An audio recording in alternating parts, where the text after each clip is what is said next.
como las gárgolas. La palabra es la bala directa a vuestras mandíbulas. La plaga que se propaga como el ébola. La flecha colocada en el arco del ébola. No me llaméis hijo pródigo, pues soy el hijo prodigio. Los hackers buscan mi código, jamás darán con el válido. En este mundo tan rápido, vosotros cojos e inválidos, flojos y válidos, materia gris. Yo soy la luz del vampiro, fuego ante el escorpión. Soy el secreto escondido del vampiro. Soy la inyección que paraliza en sí, igual que a estatuas de piedra. Yo soy el que trae esa mierda que os hace decir. Soy el extraño muchacho que rompe el músculo en tu pecho, la grieta de tu techo. Transformo dichos en hechos y así penetro en ti como este aire que respiras. Soy el rumor entre esquinas y avenidas. Soy el ruido del silencio, soy la sombra en tu salón. Soy Vesubio en tu Pompeya, si tu intención es traición. Soy el antiguo proverbio, tu remedio y perdición. El chico con insomnio que da vueltas en tu habitación. Soy quien removió las sucias aguas del tiempo. El ladrón 41, la noche número 2. Soy el 13 de tu Marte, soy el as en el descarte. Soy tu adiós, soy inquebrantable como tu estúpida fe en Dios. Soy el sonido del oprimido,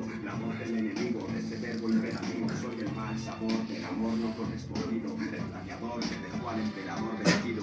Soy el elegido para construir palacios. Soy otro tiempo, soy otro espacio, otro con virtudes y vicios vividos despacio, que con un micro bajo el brazo nació. Necio, soy el precio a pagar por quererlo todo, la mirada sospechosa que se ha transformado en robo. Soy la perfección de un cubo de Rubik, el sentido de una película de Stanley Kubrick. Soy el universo que el verso resucitó. Soy el que no cayó, jamás cayó y nunca cayó. Soy aquel que siempre vio que algo ganó cuando perdió, como Mazinger Sartre, siempre fue que así soy yo. Tranqui, hay que mostrarse, sin complicarse, sin enfadarse, dando margen a equivocarse, conformarse. Tipos que pueden superarse sin esforzarse, prefieren conformarse y eso es de engañarse. Tranqui, si puede hacerse, no hay que pararse, es conocerse, jamás rendirse, no limitarse. Muchos para ganarse el respeto juegan a odiarse y a esconderse, y eso es engañarse. Tan importante es el ser o estar, que todos quieren ser, que todos quieren estar.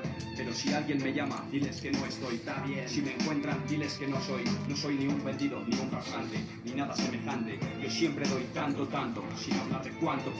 Es lo que trato de hacer cuando mi intención en la vida es no ser, para llegar a ser. No soy un héroe. A mí si me salva. Yo sí soy un héroe. Tomo metasegin día tras día. Sentimientos no mienten. No soy un buen ejemplo, pero tus papás. No debería haber hablado, pero luego entro en discordia.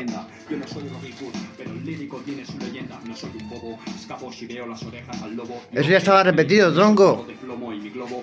Quería vivir como un príncipe, era el sueño de cualquier candul. Pero ellos tienen un palacio y sangre azul. Tengo sangre azul y más poder que Felipe VI. Franco salió con los moros, yo igual hago hasta lo mismo. O si no, me hago ruso, chino, me la pela, co. En el 2021 no puede haber guerra, no se entiende en la cabeza, no hay certeza ni agudeza. ¿A qué fin a estas alturas pensamos en matarnos unos a otros? Buscar soluciones, rápido. Yo ya estoy desesperado. No quiero que os matéis unos a otros.